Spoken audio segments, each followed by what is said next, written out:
Hey Majestic viewers, long time no see. About a month ago I made a video about the nature of time and it was really great to see the response it got and all the comments and discussion. We like that kind of stuff, keep it up. There was some great discussion about the video, but some of you also brought up some other theories of time that I hadn't mentioned, so let's check a couple of those out. Last time I talked about eternalism and what our universe might look like if these guys are correct and time is actually a dimension similar to the three spatial dimensions. However, as with everything else in physics and life, that's not the only possible explanation. Turns out time might only be half a dimension or dimensionless, or time might not actually exist at all. In the comments, viewer Noe Supert, I'm not sure how to say that, and Gutbolt mentioned the A theory and B theory of time, or the A series and B series, which are the two different ways in which people can describe events in time. The A and B theories of time were first suggested by Scottish idealist philosopher John McTaggart in his 1908 paper, The Unreality of Time. An A series is when you look at moments of time as being either past, present, or future. The future is always becoming the present,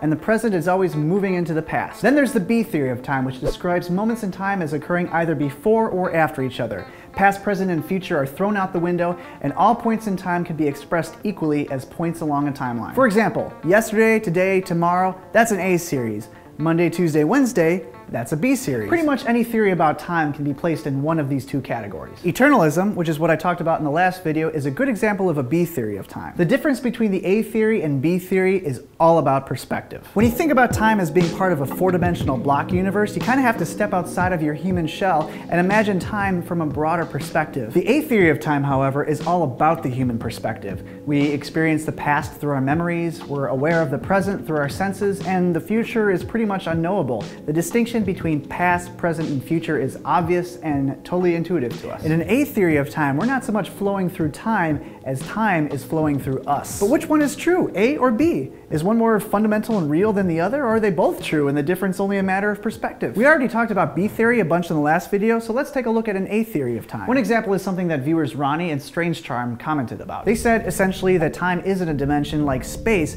but rather half a dimension. The half part being the present and the past. In this theory, the future doesn't exist at all, but rather new moments of time are constantly popping into existence while the past grows ever larger. This is sometimes referred to as growing block time, which is similar to block time except for that it's constantly growing. So if this is block time, then this is growing block time. See the difference? Now, while I can see why time might not be a dimension in the same way that height and width are dimensions, the idea of time being half a dimension doesn't really make sense to me. If the present is constantly becoming the past while new moments are constantly popping into existence, then that means that time itself is changing. But change is something that happens across time. To say that time itself is changing seems like it would require a second dimension of time. And that's just crazy talk. That's also part of the reason why John McTaggart came to the conclusion that time isn't real. In fact, he came up with the A and B theories specifically to show how neither one was sufficient in explaining time. The A theory is problematic because by definition, a moment in time can only exist in either the past, present, or future.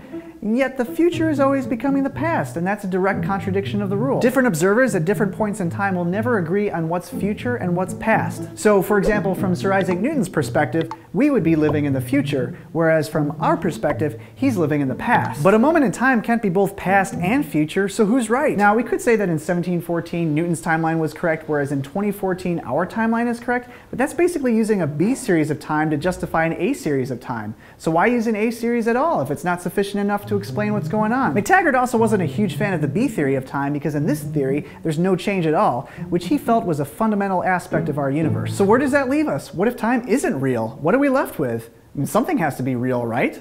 I mean, I'm pretty sure I'm real. Matt, I think you're real too. Thank you, Ryan. Although sometimes I'm not really sure. I knew it! This brings us to something called presentism, which is basically the exact opposite of what I talked about in the last video. According to presentism, the only thing that's real is the present moment. The future and the past don't exist at all, and time itself has no duration. But if time doesn't have duration, what the heck are we measuring with clocks? And how are we supposed to know who can hold their breath the longest? Go! Wait, are you timing this? I can totally see you breathing through your nose. You're cheating. You're cheating. What the? Let's imagine that we have an atomic clock. Now, if we look at this clock long enough, we could say that 5 minutes have passed.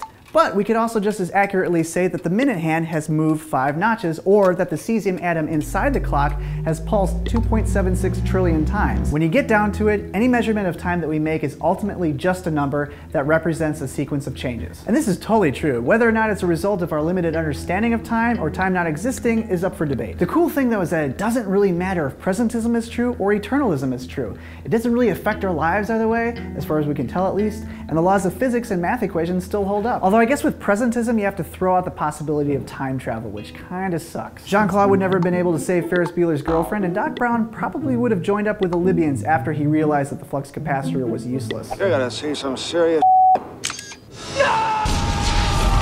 Bad news. The good news though is that with presentism, free will seems to be a little bit more plausible because the future isn't fixed like it is with the block universe. A couple of you also mentioned the arrow of time, which is a concept that I haven't really talked about yet. The arrow of time has to do with the way in which we perceive time as moving in one direction and is related to something called entropy. Entropy is such a cool concept. Not only does it describe the ultimate fate of our universe, but it might also single-handedly be responsible for our perception of time, the existence of consciousness, and the origin of life itself. Entropy is so freaking cool that I'm definitely not going to talk about it now. I'll probably make a video about it later on. We might even do a whole entropy playlist. We'll see. So, to summarize, time is complicated. There are a lot of different theories about time floating around out there. There's eternalism, which says that time is a dimension like space, except there's no change. And then there's presentism, which implies that time and change are the same thing. Which of these is a more accurate picture of the universe? Only time will tell. Or it won't, because it's not real.